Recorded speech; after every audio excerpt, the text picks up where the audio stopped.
I have a question. So there's something I haven't seen in comics before, Sure. where so down in the right side bottom left panel, Hmm. he references the snow, and at the Yeah. bottom there's a little caption Yeah. thing that says "Go read the I last think that's issue." hilarious. You've never I've seen that never seen before. that before. Oh No. my gosh. It's old school. They don't do it as much as they used to, but Okay. that is comic books bread and butter. Hmm. Um, especially for things that have like complex and convoluted histories where the editor has to hold your hand to be able to understand anything. So if you read any of the X-Men in the 80s, like every other friggin' panel is a like go back and read because the thing is that a lot of times and this was marketing strategy. This was how they would get you to read more books, right? Right.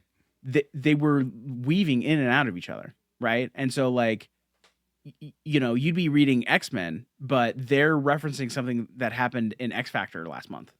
And you didn't buy X Factor, right? So now you got to go to the back issue bin or whatever. You go back to your store and find a copy of X Factor so you can figure out what the hell happened. Or even in Batman. So like what I was just talking to you about at the top of the episode about No Man's Land and Mm-hmm. Nightfall, right? Mm-hmm. They would agree ahead of time that like the reason they collected it as an omnibus and it reads kind of like an event is because the books happen chronologically, and it is often the case that a story will weave through them. So like literally, someone is chasing someone in the end of a Catwoman issue and jumps out the Mm-hmm. window, and then the villain like rolls into the Robin issue that picks up next week or whatever. And so now you're reading Oh, like a Robin whoa. and you're Okay. following that villain who was on the run, and now Robin's chasing them. And then at the end of that, like that ties into the Batman issue, which ties into the Detective Comics issue, which they're doing that so you buy all the books, right? Yeah. is like it'll be the case that it's Robin issue number 98 or whatever, but it's like Nightfall issue number 14, right? And so okay, I need Nightfall issue number 15, and that's going to be in a different book, right? Well, it's like the Marvel movies where it's like Uh-huh. you don't have to watch all of Or them, but you're it's not going to understand a lot if you don't. far more accurate to say that the Marvel movies are like this. Well, sure, sure, sure, sure. Yeah. I'm just thinking like there's probably more people that's watched those movies than Sure. are reading Yeah. comics. But yeah, So yeah, this is I think it's hilarious that this is the first time you're seeing this. That happens all the time. Yeah. it makes sense. Yeah. I mean, like I did see it and I thought I did think it's marketing to get you to go It's buy a it's book marketing. I think while also playing like it does play a role to it help does. like It's connect the helpful. dots. Yeah. But I also thought like there's no way this is the first time. Sure. The thing is like you have to remember is that so how many comics books do you read every month, Brian? One, Exactly. two this month. Right.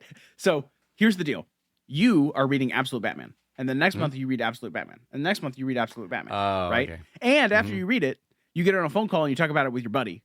Mhm. Right. And then you publish it. And maybe you listen to the video call you had about it afterwards. Right. Mhm. Most people read a comic book once and then they read the other 5 books they picked up that week. And then next week they read a different 5 books. And then next week they read a different 5 books. And then next week, okay, you come back to Absolute Batman, you're like, what the shit was happening? Yeah. What was going on? And Bruce will say something like, "Oh, the snow, it marked people, it gathered their genetic dead." And you're like, "What?" And I'll be like, "You didn't miss anything in this issue. Don't flip back to a previous page. Hey, that was last month, right?" Yeah. So that's like you didn't skip a beat. That is a thing that wasn't in this book. That's really good context too, because like when I prep for these, I Yeah. read them once. Yeah. Yeah. And I'm realizing that like you are the guy you're talking about where you read 5, 6, 7 issues a month. Most people who And do read comic books do that. Like they're yeah, and reading so other you're stuff. juggling these stories. Yeah. Because they're not closing. They're just like threads that are hanging open. You That's gotta right. pick them up. That is what it means to be a comic book reader. And here's the deal. We are lucky, right, that we're doing Absolute Batman. This isn't tying into anything. Yeah. Yet. Yet. At some point, almost certainly, there's going to be a crossover, and they're going to expect that you've read Absolute Wonder Woman, or you read the event book, or whatever, to some degree. I think that's the double-edged sword, is that doing something like this, where it's fresh, they draw in a bunch of new readers. Yeah. But then now that you have the new readers that have the new expectations, this is a thing that happened with Ultimate Spider-Man as well.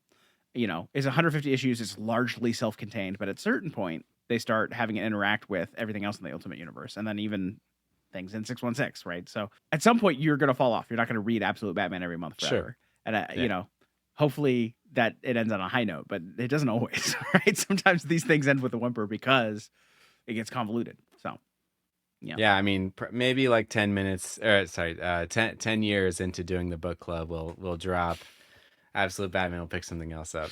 I think I think we'll be lucky to make it 10 years. So like 100 issues is like Yeah. a historically, that's like a big run on a book. Like that's Oh, okay. yeah, you are as a writer at that point, you're in on Mount Rushmore for a character, right? So like Brian Michael Bendis and Mark Bagley did Ultimate Spider-Man, I think for 125 issues, and that at the time was the longest any one person writer artist combo had ever written a book, right? Ever. Wow. I'm pretty sure, definitely for Spider-Man, if not overall, right?